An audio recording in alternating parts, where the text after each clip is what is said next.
Hi, fellow grinders! Me, Emmy.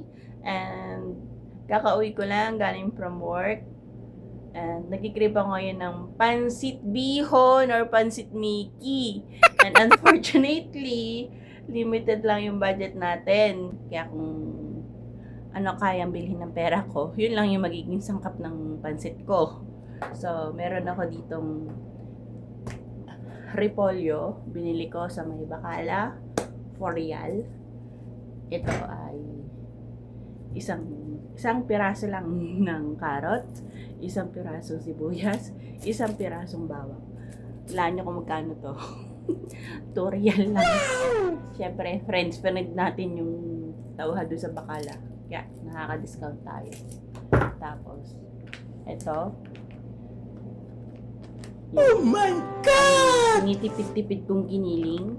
Ngayon ko na siya gagamitin lahat kasi kawawa naman. Naghihingalo na siya.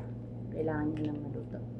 At dahil walang Mickey dun sa Bacala na malapit dito sa bahay, ito lang yung meron ako, pancit canton.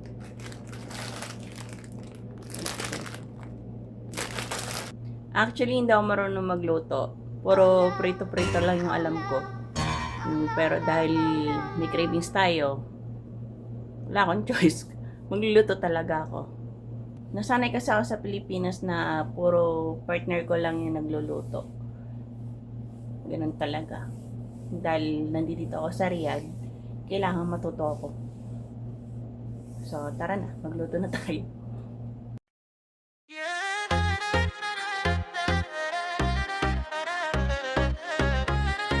First step, malamang balaan natin yung mga gulay. Real talk lang. Akala ng iba kapag nasa abroad ka na, marami ka ng pera. Pero hindi nila alam, kahit nasa abroad ka, nagtitipid ka pa rin. Siyempre, imbes na gastusin mo dito, ipadala mo na nasa Pilipinas para sa pamilya mo. Konting introduction lang about sa akin. Isa akong OFW dito sa Riyadh at nag-work ako bilang isang video editor. Minsan nagkukuha rin ako ng video.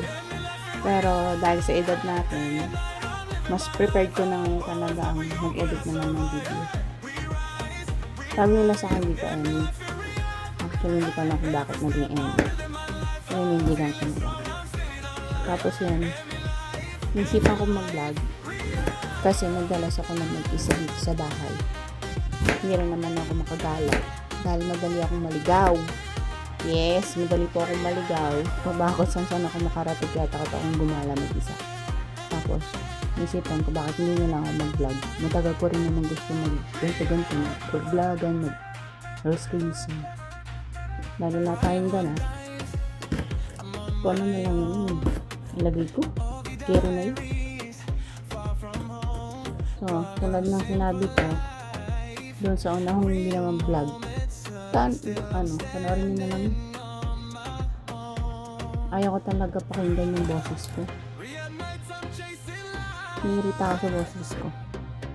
Parang pusa. Pero dahil gusto ko to, i-click natin yung risk na mag-record ako, magdaldal ako. Alam, para may iba lang. So, dyan sa mga tao dyan na naiirita sa boses ko, pasensya na. Pagpisan nyo na. Kahit ako, wala akong choice. Bagal. Bilisan nyo natin.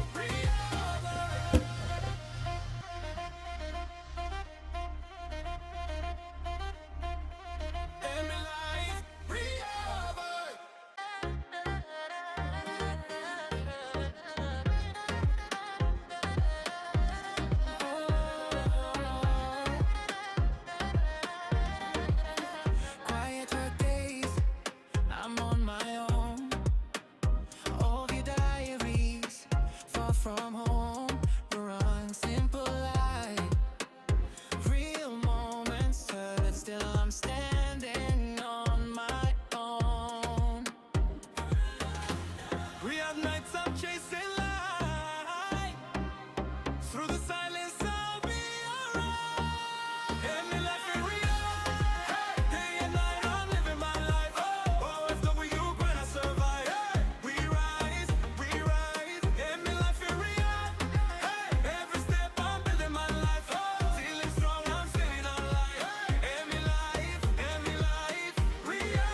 So, ayan, hiwa na siya. Okay na ang ating sibuyas, bawang, konti lang magbawang, carrots, at repolyo. So, tara na. Paghalo-haloin na natin sila.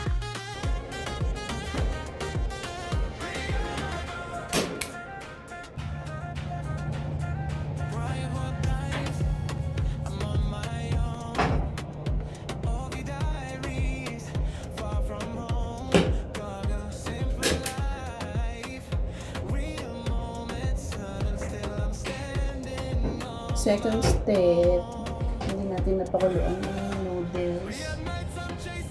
Kaya lagyan natin yung noodles. Ganun din yung pakulo din. Matagal din ba rin ito?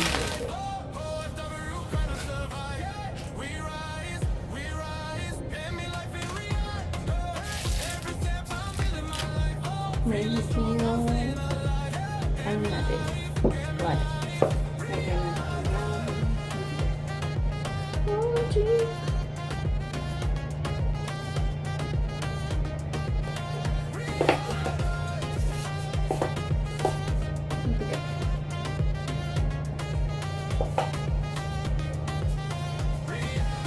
Bawang.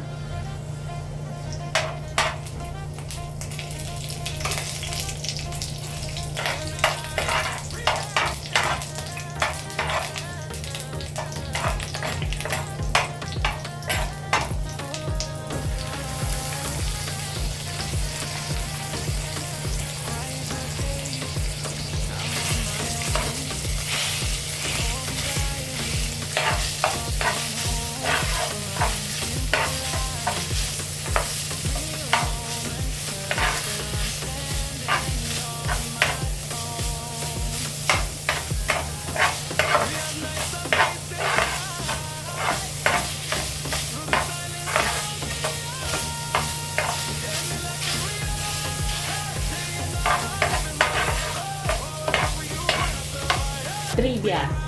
Dito sa Middle East, lalo na sa mga Muslim, I don't know kung sa lahat ba yun. Kailangan pa nag-aabot ko ng pagkain o kakain ka, ang gagamitin mo is right hand. Huwag ka gagamit ng left hand. Kasi para sa kanila, binabastos na sila. I don't know. Or maybe if they said na ginagamit daw yung left hand para panghugas ng puwet mo. Kaliwete ako.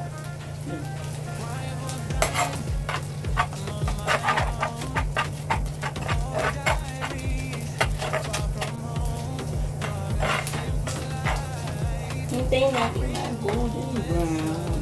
Golden brown. Okay.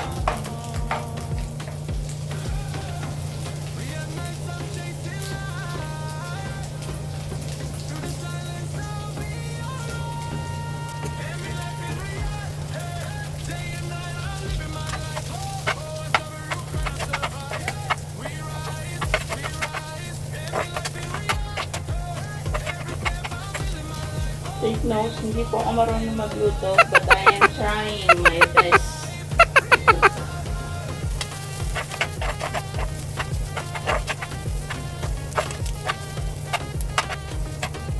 Some of you, maybe magtataka, video editor ako, bakit hindi ko gawing reels yung mga in-edit kong video? Kasi bawal. Bawal. Kaya kung ano-ano na lang yung binablog ko. Nire-reels ko. Kasi, mga Middle East, Muslim sila. Bawal yung nakikita yung mga mukha ng mga bride. Lalo na pag hindi sila nakasuot na abaya. Okay na yung noodles.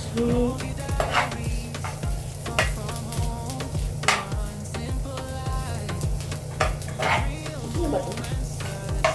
Hindi ko alam. Kaya rin yun. Ano naman makakain. Next. Take the carrots.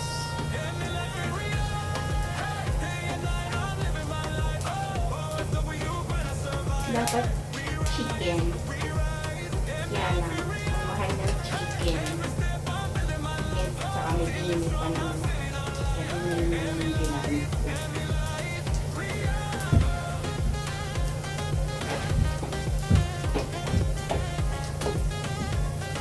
Yung chicken dito, sobrang lansa.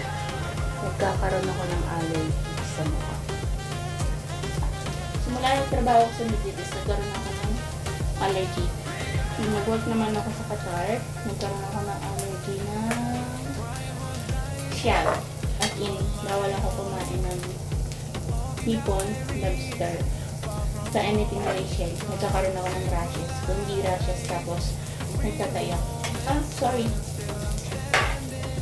Tapos yun. Tapos ngayon naman, nagkaroon ako ng, ngayon dito ako sa Riyadh, puro chicken yung alam kong ulam. Namin, adobo, prito, ganun. Minsan nagsasabaw, chicken. Tapos kaka-chicken, nagkaroon ako ng chicken tax yata. Basta marami ako tigaw sa mukha. Sobrang parang. Buti, gumamit ako ng bolt. Ginagamit ni Ate Benny. Sinabi niya sa gamitin ko rin. Kaya yun, nag-okay yung mukha ko. Gumanda siya. Yes, naging maganda yung mukha ko. Look. Malapit lang yun. Lang yan. Naging glowing. Yung skin ko. Dahil kay Ate Benny. Tapos yan, lagyan na natin ang repolyo.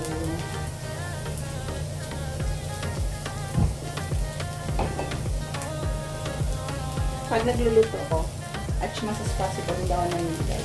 Hindi dahil sa selfish ako o malamot. Why? Putyo-putyo lang kasi niluto ko. Nakakalit. Baka sumagat din siya nila. May kasalanan ko pa. So nga, spray natin ang repolyo.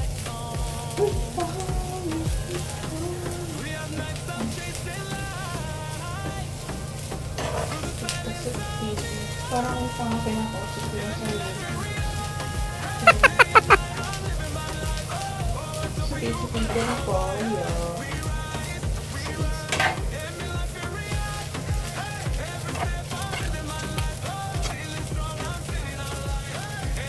Bakit? Share tayo sa budget. Wala akong toilet. Ito na gamitin. Pwede naman.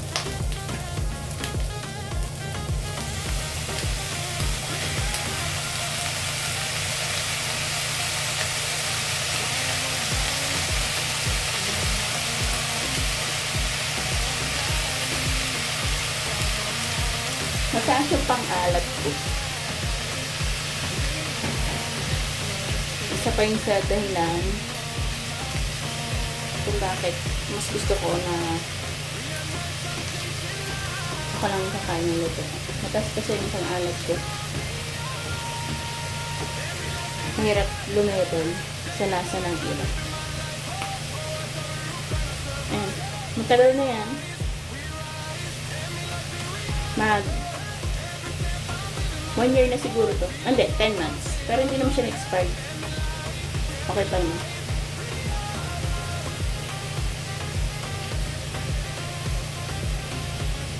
Kaya hindi ako gumamit ng buong bawang kasi gusto ko yung powder. Same taste lang naman. Dahil gusto ko na manghang.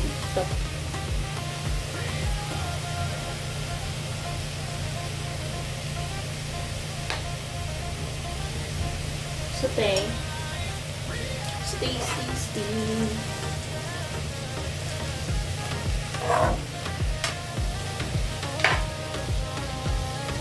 Sabi ng asawa ko, huwag daw i-overcook yung gulay. Hindi na kasi siya masarap kapag overcook.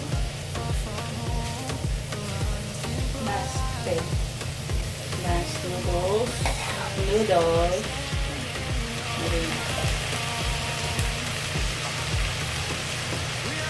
Yung mga pancit canton dito, nakalagay naman galing sa Pilipinas. Pero kapag tinikman mo, iba ang lasa. Hindi siya masarap.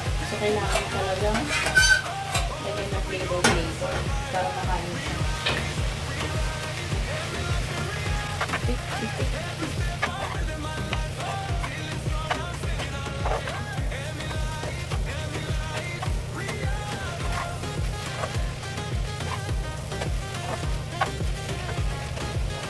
Then, sayang nga flavoring. Salo natin.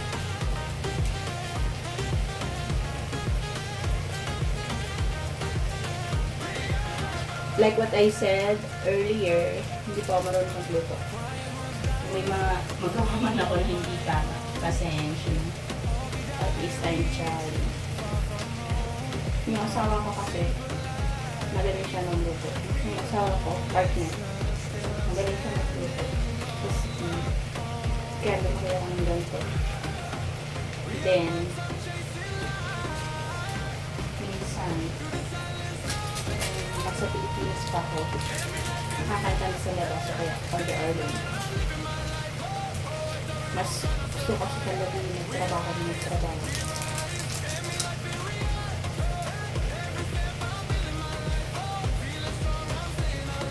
Yeah.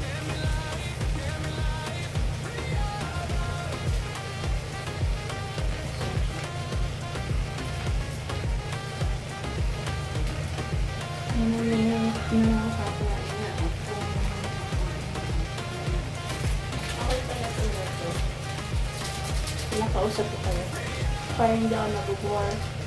Minsan kasi, kung mag-isa lang ako, dito sa bahay, dito ako nag-iipan. Wag lang ako ng iyak. Namiss ko yung mga anak ko. Hindi kasi ako pwede umuwi. Ayaw ko pang umuwi. Kasi pangatlo abroad ko na to. Kasalanan niyo ako. May mangyari. Hindi na tayo bata. Sige, bata. Kaya bakit bago ako mag-45, may tanda na.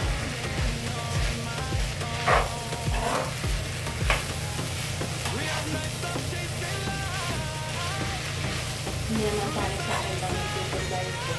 Para sa mga tao ko. Pamilya ko. Kung magkaroon ng sariling lulu. Kaya hindi ko hindi. At wala akong nabibiling lupa na pwede pagtayuan namin ang aming bahay.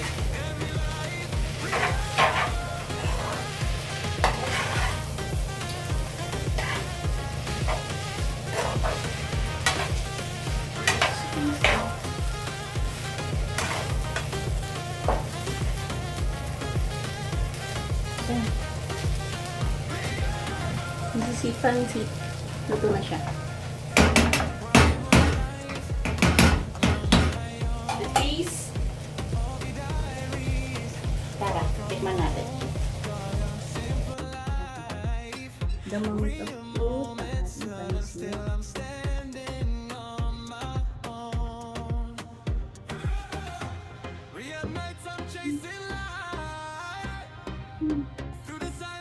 Logo. Pwede na.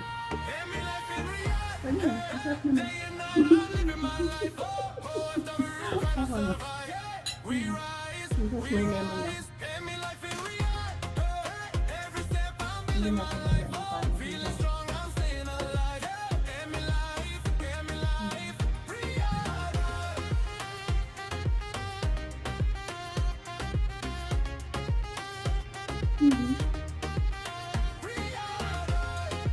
Satisfied ang craving. Tapos meron tayong Pepsi.